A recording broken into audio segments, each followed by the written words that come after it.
En términos de historia de la realización del documental, yo recuerdo siempre que todo fue muy difícil. Era muy difícil conseguir la información, era muy difícil procesarla por el tema de los recursos, por la falta de recursos. Era muy difícil trabajar al mismo tiempo y a la vez, en términos del ejercicio práctico del periodismo, era muy difícil realizar las entrevistas porque no es que yo tenga un deseo como de contraponer o utilizar el micrófono en esta situación de podcast para contraponer una idea de periodismo que hace bien las cosas y una idea de periodismo que hace mal las cosas, pero sí es cierto que hay distintas formas de trabajar el género de periodismo de investigación o de periodismo documental, y yo recuerdo que era muy difícil hacer las entrevistas porque llegábamos cansados del trabajo cotidiano, de tener como los problemas que tiene cualquier comunicador en su cotidianeidad, discutir notas que te permiten hacer, notas que no te permiten hacer, renegar con tus editores. Y digo las cosas que le pasan a todos, ¿no? Como el que trabaja en una empresa o en una fábrica reniega con el capataz, el periodista reniega con los editores y notas que salen, notas que no salen, fuentes que contestan, fuentes que no contestan. Nosotros llegábamos cansados de todo ese trabajo diario y tiene una carga extra de sensibilidad si lo comparás con otros trabajos porque es un trabajo de fuerte desarrollo intelectual y aparte tenés la responsabilidad de que generás como tendencias de pensamiento en las personas que consumen el material periodístico, entonces hay como una carga de responsabilidad más alta, no es que yo estoy sacando una pieza de metalurgia que no tiene vida, sin vida, sino que estoy sacando un contenido que continúa trabajando en la mente de las personas una vez que estas personas lo reciben cuando leen los periódicos o consumen las páginas de internet. No es como una viga que queda estable o como una pared, es como lo que genera el comunicador sigue teniendo vida en la mente de la persona y eso tiene una carga que te desgasta al escribirlo. Y recuerdo que nosotros veníamos con todo este desgaste del trabajo cotidiano, de ser el periodista es un actor involucrado en la vida política y social, es como un periodista comprometido, es un dirigente social. Entonces todo este día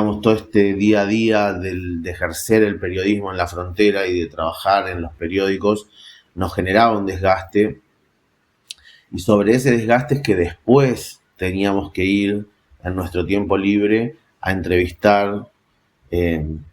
Pensaba ayer y recordaba cuando entrevistábamos a familiares de personas desaparecidas.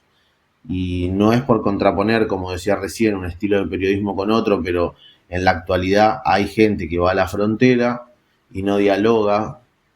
con las familias de las personas desaparecidas. Y había varios tipos de desapariciones. Desapariciones en manos de las fuerzas de seguridad, desapariciones de personas que eran secuestradas para la trata, y también había desapariciones de personas que estaban involucradas en el negocio del narcotráfico y que eran secuestradas por quedarse con dinero, quedarse con droga, y los desaparecían, los secuestraban y aparecían 1 o 2 meses después muertos ahí en alguno de los pasos entre Salvador Massa y Bolivia o en Aguas Blancas. Así que nosotros, por ejemplo, una de las premisas que teníamos de trabajo era conversar con las familias de las personas desaparecidas, y esto representaba además toda una carga psicológica al no tener mucho dinero, porque el periodismo es un oficio que se paga mal, al estar gestionando un documental, al estar gestionando el trabajo cotidiano en los periódicos, había que sumarle además como la carga psicológica de tomar valentía y hablar con quienes, digamos, se encontraban, por desgracia, en el rol de protagonistas de las historias de de personas desaparecidas, que eran las madres, los padres, los familiares. Y nosotros lo hacíamos. En este sentido, yo quiero aprovechar para siempre para dar como siempre, quiero aprovechar para dar como siempre, para utilizar este espacio de micrófono como siempre, para dar un gran agradecimiento a esas personas que nos daban una mano en términos de laburo, porque sabían que estábamos comprometidos con este proyecto. Y no sé, podría nombrar muchas personas, pero siempre se me viene el recuerdo de la turca Stickmaster, que era editora de un periódico y nos daba colaboraciones y nos daba notas para hacer y nos pagaban esas notas en efectivo, y ella lo gestionaba al toque para que podamos tener el efectivo y seguir laburando, seguir investigando, y era su forma de estar en el documental, era generarnos a nosotros recursos para que podamos seguir investigando, ¿no?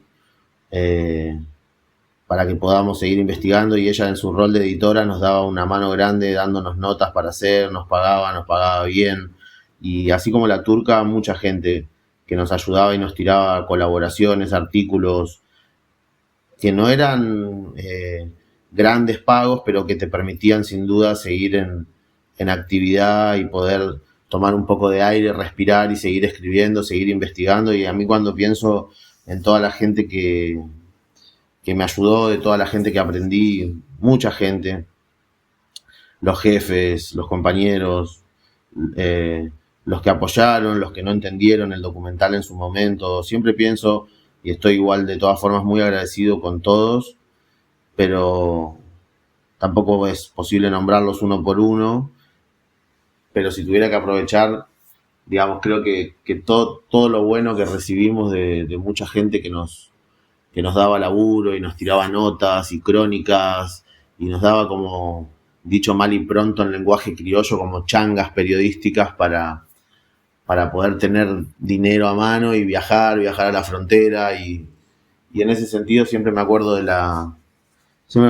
turca, de Andrea Stickmaster, que